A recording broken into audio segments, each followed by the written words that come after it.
Tattered, frayed and faded. Time may heal all wounds, but in the Lockyer Valley the pain is palpable.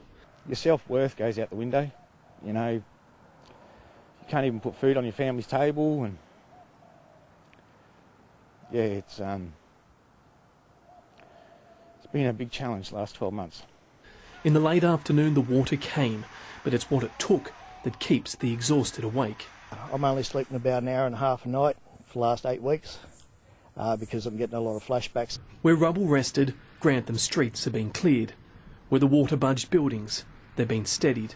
And where shops became shanties, they've been torn down. Danny Maguire can still see his family. When the water swamped his fire truck, he lost his wife Link and children Jocelyn and Gary. Just Zach survived. I've got them with me all the time, so that's the main thing. He wants to rebuild. People have been donating stuff, and people in Ground Zero haven't been getting it. But from a flood to a drought, less than a third of families have returned to town, crippling businesses like Marty Warburton's.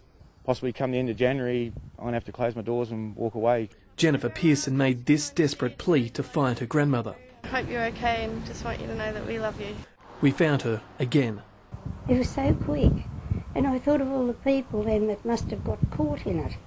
When we arrived in Grantham the following morning, and what we found in these fields was devastation on an unimaginable scale. But what hit us also was the eerie silence. The only sound was a siren wailing off in the distance.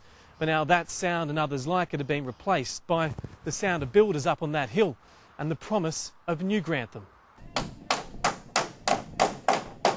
Up here, the rush is on to relocate families. But not Bob Meredith. He spent $70,000 to secure his home. I've raised it 3 metres and it's 3 metres in the ground also. Still, everywhere, the sentiment remains the same. You think you'll wake up someday and it won't have really happened.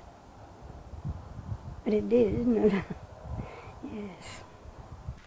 In Grantham, Jonathan Lee, 10 News.